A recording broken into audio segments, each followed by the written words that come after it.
వాస్తు జీవనం ప్రేక్షకులకు స్వాగతం. ఈరోజు మనము అందించే సబ్జెక్టు మెట్ల కింద టాయిలెట్స్ కానీ బాత్రూమ్స్ కానీ మనం పెట్టవచ్చా అని చాలామంది వాట్సాప్ మెసేజ్ ద్వారా నన్ను అడగడం జరుగుతుంది. కాబట్టి ఈరోజు ఈ టాపిక్ను ఎంచుకొని 10 మందికి ఉపయోగపడే సబ్జెక్టు కాబట్టి నేను చాలా విపులంగా తెలియజేయడం జరుగుతుంది. అంతేకాకుండా మనము చూసినట్లయితే చాలామంది చేసే ఒకే ఒక తప్పు, తమకు స్థలం లేకనో లేదా ఇంకొక మార్గము వారికి లేకనో చాలామంది మెట్ల కింద టాయిలెట్స్ నిర్మాణం చేస్తున్నారు. ఆ విధంగా టాయిలెట్ కాకుండా మనం ఏ విధంగా చేసుకుంటే దోషాలు ఏర్పడకుండా మనము వాటిని ఏర్పాటు చేసుకోవచ్చు అనే విధానాన్ని కూడా నేను చాలా సింపుల్గా మనము తెలియజేయడం జరుగుతుంది. కాబట్టి ఈ వీడియోను లాస్ట్ వరకు చూసి మీరు దానివల్ల ఉపయోగం పొందుతారని నేను భావిస్తున్నాను. కాబట్టి ఇప్పుడు చూడండి, ఒక ఇంటి నిర్మాణం ప్రథమంగా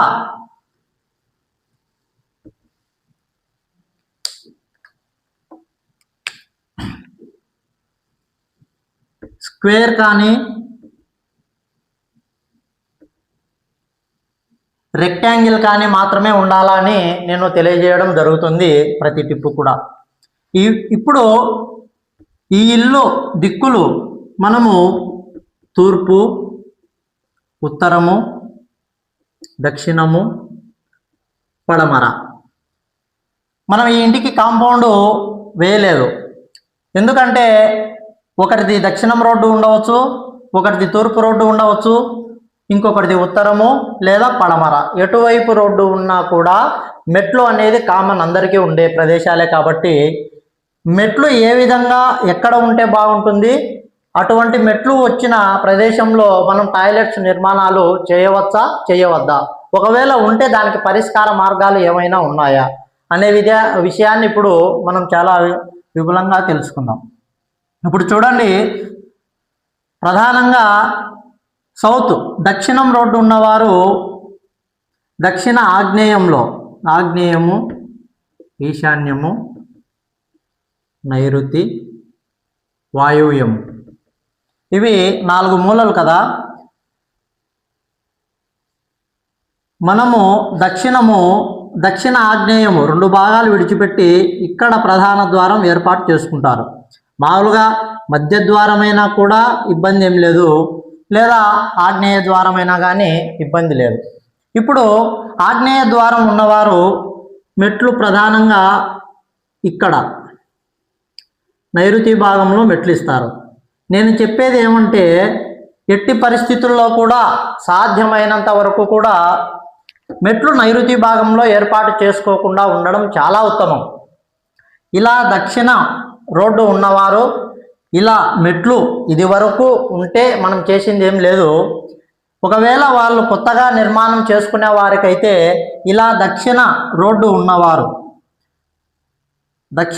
ఉన్నవారు సాధ్యమైనంత వరకు మెట్లు తెలిసి తప్పు చేయడము ఎంతవరకు కరెక్టు, తెలియకపోతే మనం తప్పు చేసినా కూడా ఇబ్బంది లేదు. నైరుతి భాగంలో ఎట్టి పరిస్థితుల్లో మెట్లు లేకుండా ఉండడమే ఉత్తమం. ఒకవేళ ఉన్నవారికి నేను పరిష్కారం ఇప్పుడు తెలియజేయడం జరుగుతుంది. ఇలా మెట్లు ఇచ్చినప్పుడు ఇక్కడ టాయిలెట్ నిర్మాణాలు చేస్తున్నారు. ఎట్టి పరిస్థితుల్లో కూడా టాయిలెట్ నిర్మాణాలు చేయవద్దనే చెప్తాను మెట్ల కింద. ఎందుకంటే ఇప్పుడు చూడండి, ఇక్కడ మనం నిర్మాణం చేసినట్లయితే ఈ భాగము పూర్తి నైరుతి భాగం పెంపు దోషం ఏర్పడుతుంది. మెట్ల కింద పూర్తి నైరుతి భాగం పెంపు దోషం ఏర్పడుతుంది. ఒకవేళ బాత్రూమ్ టాయిలెట్ కట్టినప్పుడే పెంపు అవుతుందా, మరి మెట్లు వచ్చాయి కదా పెంపు ఎందుకు కాదు అంటారు. అందుకే మనం ఏం చెప్తున్నామంటే, ఈ మెట్లకు ప్యారలాల్గా ఇలా ఖచ్చితంగా ఇక్కడ ఒక పిల్లర్ కానీ, ఆగ్నేయంలో ఒక పిల్లర్ కానీ, లేదా ఒక ఇటుకలతో ఒక దిమ్మె ఏర్పాటు చేసుకొని బాల్కన్ను పైన స్లాబ్ను ఇంతవరకు మెట్లకు పూర్తి పేర్లాల్గా ఇక్కడ ఏర్పాటు చేసుకోవాల్సి ఉంటుంది. అప్పుడు ఏమవుతుంది, మెట్లతో పాటు ఇంటి స్లాబ్ కూడా పెరిగి ఈ నిర్మాణం అనేది స్క్వేర్ ఏర్పడుతుంది. కాబట్టి ఈ పెంపు దోషం మెట్లకు మనకు అంతగా ఇబ్బంది చేయదు. ఒకవేళ మాకు విధి లేని పరిస్థితుల్లో కూడా ఏమైనా చేసుకోనికి మార్గం ఉందా అంటే, మెట్లు మనం టాయిలెట్ ఎప్పటికీ కూడా ఇంటి గోడకు తగలకుండా ఇలా ఈ వెనక గోడకు, అంటే మనం మెట్లు ల్యాండింగ్ కావడానికి వెనకాల ఒక వాల్ ఏర్పాటు చేసుకుంటాం కదా, ఆ వాల్కు కూడా టచింగ్ లేకుండా, ఇలా మెట్లకు టచింగ్ లేకుండా మనము ఇక్కడ టాయిలెట్ నిర్మాణం కావాలంటే చేసుకోవచ్చు. ఇది వీలైనంత వరకు మాత్రమే మనం చెప్పడం జరుగుతుంది. సాధ్యమైనంత వరకు కూడా ఉండకూడదనే చెప్తాము. ఎందుకంటే ఇలా అందరికీ స్థలము విస్తీర్ణం ఉండదు కాబట్టి సాధ్యమైనంత వరకు ఇది సాధ్యం కాదు. ఒకవేళ ఉన్నవారు మాత్రము ఈ విధంగా మనం రెమెడీ చేసుకోవచ్చు. ఒకవేళ ఇది వరకే మాకు టాయిలెట్ మేము కట్టి ఉన్నాము, మాకు పరిష్కారం కావాలనే వారికి మాత్రము ఈ తాపలకు వెనకాతల ఉన్న గోడ, తాపలో ల్యాండింగ్ కోసం మనం గోడ కట్టుకుంటాం కదా, ఈ గోడకు ఒక కిటికీ విండో కానీ ఇవ్వండి. ఎందుకంటే ఇది పూర్తిగా నైరుతి మూతపడిన దోషం ఉంది కాబట్టి మూత పూర్తిగా లేకుండా ఈ వాలుకు ఒక కిటికీ పెట్టి విండో కానీ ఇచ్చి చూడండి, బ్రహ్మాండంగా ఉంటుంది. ఇక్కడ ఒక విండో రావాలా, అందులో ఈ టాయిలెట్కు మనము ఒక డోర్ ఏర్పాటు చేస్తాం. ఎట్టి పరిస్థితుల్లో కూడా ఇలా 4 మూలలు కవరప్ చేసి డోర్ వేసినట్లయితే నైరుతి మూత దోషం ఈ ఇంట్లో ఏర్పడుతుంది. కాబట్టి ఇది వరకు ఉన్నవారు టాయిలెట్కు డోర్ తీసేసి అక్కడ ఒక ట్యాప్ ఏర్పాటు చేసుకొని ఇలా ఈ వాల్కు ఒక విండో కనుక ఇచ్చి అక్కడ ఓన్లీ ఒక వాష్ ఏరియాగా మాత్రమే, అంటే కాళ్ళు చేతులు ఫేస్ వాషింగ్కు అలా మనం ఏర్పాటు చేసుకుంటే ఇది పూర్తి ఓపెన్గా ఉంటుంది, డోర్ లేకుండా. ఇది వాష్ ఏరియాగా మనము ఉపయోగించుకోనికి అనుకూలంగా బాగుంటుంది. కాబట్టి వాష్ ఏరియాగా మాత్రమే మనము ఉపయోగించుకోనికి వీలు ఉంది. కాబట్టి ఎట్టి పరిస్థితుల్లో టాయిలెట్ నిర్మాణాలు లేకుండా ఉండడమే ఉత్తమం. మరి మేము టాయిలెట్ నిర్మాణాలు ఎక్కడ చేసుకోవాలి చూడండి. ఇది ఇంటికి కాంపౌండ్ వాల్ అనుకుందాం.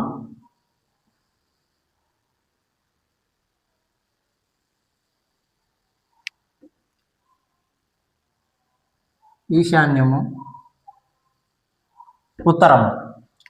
ఇప్పుడు మనం ఈ ఇంటికి తూర్పు రోడ్డు ఉన్నవారు లేదా దక్షిణం రోడ్డు ఉన్నవారైనా సరే, ఇప్పుడు ఈస్ట్ ఫేస్ ఉన్నవారు ఇలా ఈశాన్యంలో 2 భాగాలు విడిచిపెట్టి ఇలా ఏర్పాటు చేసుకుంటారు. ఈ ఇంటికి ఇక్కడ ఉన్న దక్షిణం రోడ్డు ఉన్నా తూర్పు రోడ్డు ఉన్నా కూడా ఖచ్చితంగా టాయిలెట్స్ నిర్మాణాలు అనేవి మనము ఇక్కడ మాత్రమే చేసుకోవాలి. అంటే తూర్పు ఆగ్నేయంలో మాత్రమే మనం టాయిలెట్స్ నిర్మాణాలు చేసుకోవాలి. ఎట్టి పరిస్థితుల్లో కూడా విధి లేక ఇక్కడ మెట్లు ఇచ్చింటారు, విధి లేని పరిస్థితుల్లో ఇక్కడ మాకు స్థలం లేదు సార్ అనేవాళ్ళు ఇక్కడనే ఏర్పాటు చేసుకుంటారు. కాబట్టి ఇది కూడా రాంగే. ఖచ్చితంగా మెట్ల ల్యాండింగ్ కోసము వాల్ ఏర్పాటు చేసినప్పుడు ఈ వాల్కు వెనకాతల ఒక విండో ఖచ్చితంగా ఇవ్వాలా. ఈ ఆగ్నేయాన్ని పూర్తి మూత వేసిన దోషం రాకుండా ఓపెన్ ఏరియాగా పెట్టుకోవాలా, ఓన్లీ వాషింగ్ ఏరియాగా మాత్రమే పెట్టుకోవాలా. మీకు విధి లేని పరిస్థితుల్లో వాషింగ్ ఏరియాగానే పెట్టుకొని డోర్ లేకుండా చేసుకోండి. మెట్ల కింద మనకు ఇటువంటి వాషింగ్ ఏరియా ఉన్నప్పుడు ఎటువంటి ఇబ్బంది ఉండడం లేదు. నేను చాలా ఇళ్లను చూసి మీకు ఈ రెమెడీ నేను చెప్పడం జరుగుతుంది. కాబట్టి వాషింగ్ ఏరియాగా మాత్రమే ఇక్కడ ఈ ప్రాంతాన్ని వినియోగించుకోండి. ఎట్టి పరిస్థితుల్లో కూడా మీరు టాయిలెట్ ఏర్పాటు చేసి ఒక డోర్ను అయితే ఏర్పాటు చేయకండి. ఆగ్నేయం వైపు అయినా సరే ఇదే, లేదా వాయువ్యం వైపు అయినా సరే ఇలా మెట్ల నిర్మాణాలు జరిగి ఉంటాయి. వాయువ్యం వైపు ఇలా జరిగినప్పుడు ఇక్కడ టాయిలెట్ నిర్మాణాలు చేస్తూ ఉన్నారు. కాబట్టి నేనేం చెప్తున్నా అంటే మెట్ల కింద టాయిలెట్ నిర్మాణాలు చేసే బదులు ఒక వాష్ ఏరియాగా వినియోగించుకోండి. ఇక్కడ ఈ గోడలు ఉంటాయి కాబట్టి ఓన్లీ ఒక ట్యాబ్ లాంటిది ఇక్కడ ఏర్పాటు చేసుకున్నట్లయితే ఇటు సైడు అంటే పడమర వాళ్ళకు తాపల కింద ఒక విండో ఏర్పాటు చేయండి. ఖచ్చితంగా విండో అనేది చాలా అవసరం. ఒక విండో ఏర్పాటు చేసి ముందర ఎటువంటి డోర్ లేకుండా ఫ్రీగా వదిలిపెట్టండి, ఖాళీ స్థలం వదిలిపెట్టండి. ఈ ఏరియాను వాష్ ఏరియాగా మాత్రం మీరు వినియోగించుకోనికి ఆస్కారం ఎక్కువ ఉంటుంది. ఎట్టి పరిస్థితుల్లో తాపల కింద డోర్లు ఎలాంటి పరిస్థితుల్లో పెట్టవద్దు. కాబట్టి డోర్లు లేకుండా వాష్ ఏరియాగా వినియోగించుకోనికి మాత్రమే తాపల కింద మనము ఏర్పాటు చేసుకోవచ్చు. ఎట్టి పరిస్థితుల్లో టాయిలెట్లు ఇక్కడ పెట్టవద్దు. ఆగ్నేయం వాళ్ళకు ఇక్కడ ఒక విండో ఇవ్వండి తాపల కింద. వాయువ్యం వైపు ఇక్కడ తాపల కింద పడమర వాళ్ళకు ఏర్పాటు చేసుకోండి. ఎట్టి పరిస్థితుల్లో సాధ్యమైనంత వరకు కూడా ఈ నైరుతి పడమర వైపు రోడ్డు ఉన్నవారు ఇలా పడమర నైరుతి ఇలా మెట్లు ఏర్పాటు చేస్తున్నారు కదా, ఇక్కడ కూడా ఇదే ప్రాసెస్ మనము చేయవలసి ఉంటుంది. టాయిలెట్ నిర్మాణాలు ఇక్కడ కూడా నిషిద్ధము. టాయిలెట్ అంటే ఒక రూమ్ ఏర్పాటు చేస్తారు, ఆ రూమ్కు ఒక డోర్ పెడతారు కాబట్టి అప్పుడు మనకేం జరుగుతుంది, ఇలా నైరుతి పెంపు దోషం ఏర్పడుతుంది, నైరుతి మూతపడిన దోషం ఏర్పడుతుంది. నేను ఇప్పుడు చెప్తున్నాను చూడండి, నైరుతి ఈ విధంగా ఎవరికైతే టాయిలెట్ ఏర్పాటు చేసి ఓపెన్ ఏరియా కాకుండా డోరు కనుక పెట్టినట్లయితే ఆ ఇంట్లో ఎప్పటికైనా నైరుతి అనేది ఒక చాలా ప్రమాదకరమైనటువంటి స్థలం. కాబట్టి నేను చెప్పేది ఒకటే, ఎట్టి పరిస్థితుల్లో సాధ్యమైనంత వరకు నైరుతిలో మెట్లు ఇది వరకు ఉన్నవారికైతే ఏం చేసేదేం లేదు, కానీ కొత్తగా ఏర్పాటు చేయాలని అనుకున్న వారికి ఇక్కడ నైరుతి ఒకవేళ మీరు దక్షిణం రోడ్డు ఉన్నవారు కానీ పడమర రోడ్డు ఉన్నవారు కానీ ఇలా తూర్పు ఆగ్నేయం వైపు కానీ లేదా ఉత్తర వాయువ్యం వైపు కానీ మెట్లు ఇచ్చే ప్రయత్నం చేయండి. ఉన్నవారు మాత్రము టాయిలెట్లు నిర్మాణాలు ఉంటే వెంటనే వాటికి డోర్లు తీసివేసి ఓపెన్ ఏరియాగా ఓన్లీ వాషింగ్ ఏరియాగా మాత్రమే వినియోగించుకోండి. ఇది ప్రధానంగా నేను చెప్పే విషయము. ఎందుకంటే ఇలా నైరుతిలో క్లోజ్ చేయడం వల్ల ఇక్కడ మూతపడిన దోషం రావడం వల్ల ఈ ఇంట్లో మరణాలు సంభవిస్తున్నాయి, యాక్సిడెంట్లు సంభవిస్తున్నాయి. నైరుతి అనేది చాలా దుష్ప్రభావాలు చూపించే ప్రాంతం కాబట్టి ఈ ప్రాంతము నిరతి అనే రాక్షసుడు పరిపాలిస్తూ ఉంటాడు. చాలా జాగ్రత్తగా మనము ఈ ప్రాంతాన్ని కాపాడుకోవాలి. కాబట్టి మీరు ఎట్టి పరిస్థితుల్లో ఆ ఇంట్లో కుటుంబాలకు అంతా మంచి జరగాలని కోరుకునేవారు ఎవరైనా సరే ఇటువంటి పరిస్థితుల్లో కూడా నైరుతి భాగంలో టాయిలెట్లు మెట్ల కింద, మెట్లు రాకపోవడమే మంచిది, టాయిలెట్ నిర్మాణాలు లేకుండా ఉండడం మరీ మంచిది. ఎందుకంటే ఇక్కడ ఈ టాయిలెట్ ఏర్పాటు చేసిన వాళ్ళు ఏం చేస్తారు, ఇక్కడ సెప్టిక్ ట్యాంకులు తీస్తారు. ఇక్కడ కానీ ఈ నైరుతి మూల కానీ ఈ పడమర నైరుతి కానీ ఇలా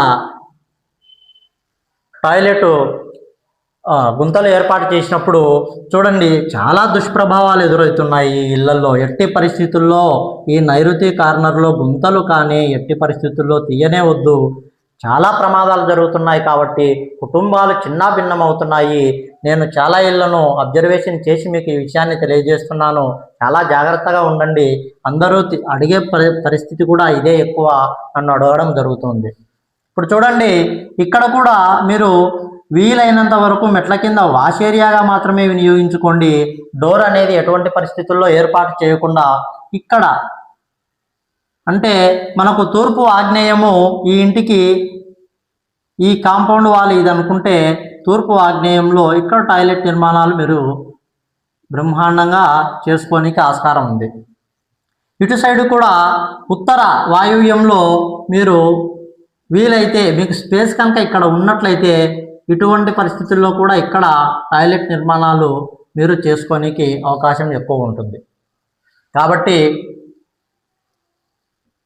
ఇలా మనము పేర్లాలుగా బాల్కాన్ కూడా తాపలు ఉంటే పేర్లాలుగా ఖచ్చితంగా ఈ ఈశాన్య మూల కానీ ఒక పిల్లర్ ఏర్పాటు చేసుకొని మీరు బాల్కాన్ ఏర్పాటు చేసుకుంటే బాగుంటుంది.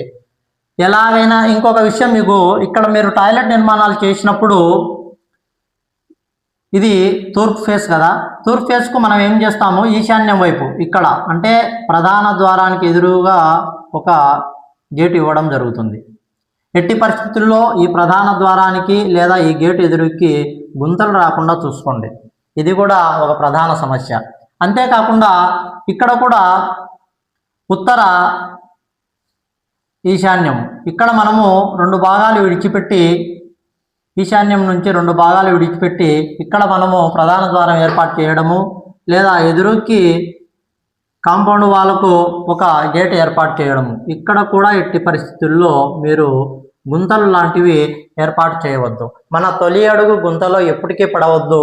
మనము ప్రధాన ద్వారం నుంచి బయటికి వెళ్ళేటప్పుడు కానీ గేటులోంచి లోపలికి వచ్చేటప్పుడు కానీ ఇటువంటి గుంతలు ఏర్పడినప్పుడు మన కుటుంబాలన్నీ కూడా గుంతలో పడిన చందాన ఏర్పడతాయి. కాబట్టి ఎట్టి పరిస్థితుల్లో గుంతలు మీరు ఏర్పాటు చేయకండి.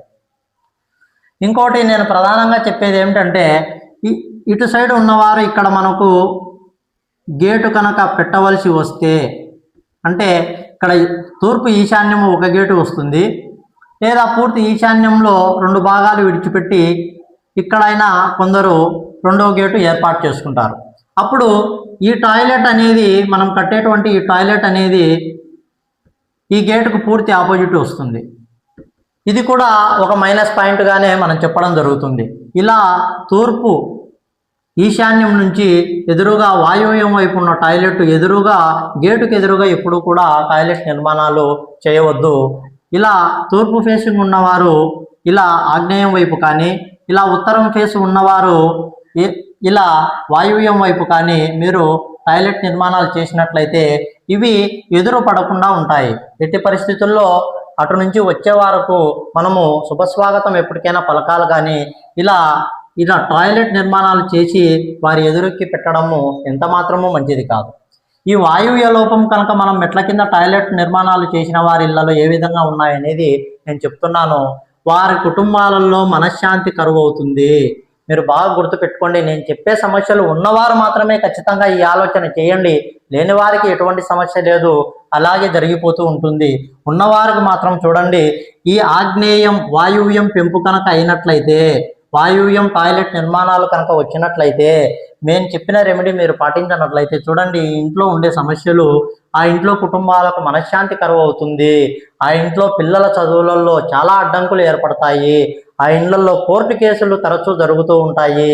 మనశ్శాంతి అనేది తరచూ భార్యాభర్తల మధ్య గొడవలే కాదు, వారి బంధుత్వాలలో కూడా తరచూ ఇబ్బందులు జరుగుతాయి. బంధాలు సంబంధాల మధ్య ఆ ఇంట్లో చాలా వివాదాలు నెలకొంటాయి. కాబట్టి చాలా జాగ్రత్తగా ఇలా వాయువ్యం లోపం లేకుండా చూసుకోవాల్సిందిగా నేను చెప్తున్నాను. నేను చెప్పడమే కాదు, మీరు ఒక 10 ఇళ్ళు గమనించండి. ఇలా వాయువ్యం లోపం ఉన్న వారి ఇళ్లలో నేను చెప్పిన మనశ్శాంతి కానీ, కలహాలు కానీ, భార్యాభర్తల మధ్య విడాకులు కానీ, కోర్టు కేసులు కానీ ఇవన్నీ ఉన్నాయా అని మీరు చాలా జాగ్రత్తగా గమనించుకోండి.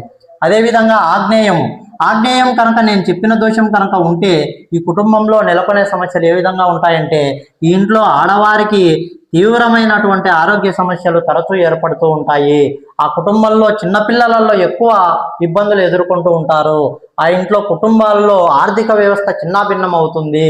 అందులో ముఖ్యంగా వారు ఎంత పని చేసినా కానీ ఆ ఇంట్లో ఆర్థిక వ్యవస్థ అనేది ఎదుగుదల ఎట్టి పరిస్థితుల్లో ఉండనే ఉండదు. కాబట్టి మీరు చాలా జాగ్రత్తగా ఆలోచించేయండి. మీరు గమనించండి, ఒక 10 ఇళ్ళు ఆగ్నేయ దోషం ఏర్పడిన ఇంట్లో ఆరోగ్యము ఉండదు, ఆర్థిక వ్యవస్థ చిన్నాభిన్నం అవుతుంది. ఆ ఇంట్లో చిన్నపిల్లలలో తరచూ ఆరోగ్య సమస్యలు ఏర్పడడానికి ప్రధాన కారణము ఈ ఆగ్నేయ దోషాన్ని మనం చెప్పవచ్చు. ఇంకా నైరుతి మనం చెప్పనీకే వీల్లేదు. నైరుతి భాగంలో దోషం ఏర్పడిందంటే మరణాలు తప్పవు. నేను చిన్నాభిన్నం అవుతున్న ఈ కుటుంబాలు చాలా అబ్జర్వేషన్ చేశాను. ఇలా నైరుతి భాగం దోషం ఏర్పడిన ఇల్లే కాదు, ఇలా వీధిపోట్లు ఏర్పడిన ఇల్లు కూడా చాలా అస్తవ్యస్తం అవుతున్నాయి. ఈ విషయాన్ని నన్ను చాలామంది తరచూ అడుగుతున్నారు. ఇలా వీధిపోట్లు కానీ, ఇలా నైరుతి వీధిపోట్లు కానీ, పెంపకాలు కానీ, ఇలా స్థల పెంపకాలు కానీ జరిగినట్లయితే చాలా దోషాలు ఎదుర్కొంటున్నారు. వీటికి పరిష్కారాలు, నైరుతి వీధిపోట్లు, వీటికి పరిష్కారాలు కూడా నేను నెక్స్ట్ వీడియో చేయడం జరుగుతుంది. కాబట్టి ఈ విధంగా ఎట్టి పరిస్థితుల్లో సాధ్యమైనంత వరకు కొత్తగా నిర్మించుకున్న వారు ఎవరైనా సరే ఇలా నైరుతి భాగంలో మెట్లు రావాల్సి వస్తే ఇలా వాయువ్యం వైపు కానీ, ఇలా ఆగ్నేయం వైపు కానీ వేసుకునే ఏర్పాటు చేసుకోండి, బాగుంటుంది. కాబట్టి ఈ వీడియో మీకు అర్థమైందని నేను అనుకుంటున్నాను. చాలా విపులంగా చెప్పానని నేను భావిస్తున్నాను. కనుక ఈ వీడియో మీకు నచ్చితే, ఈ సబ్జెక్టు మీకు బాగా నచ్చితే కనుక ఈ వీడియోను లైక్ చేయండి, షేర్ చేయండి, మీ బంధుమిత్రులకు చెప్పి నా ఛానల్ను సబ్స్క్రైబ్ చేసుకోండి. ఇలాంటి మరీ మంచి వీడియోలను, మంచి టాపిక్స్తో మీరు నన్ను కామెంట్స్లో అడగండి. ఎలాంటి వీడియోలు కావాలనో, మీకు ఏ విధమైనటువంటి సమస్యలు ఉన్నాయని నాకు తెలియజేయండి. ఆ టాపిక్ మీద నేను ముందు కూడా మంచి వీడియోలు తీసేదానికి ప్రయత్నం చేస్తాను. కాబట్టి ఈ వీడియో మీకు నచ్చిందనే భావిస్తూ, నా పేరు స్వామి వెంకటేష్, వాస్తు జీవనము, వాస్తు ఆస్ట్రాలజీ. నమస్కారం.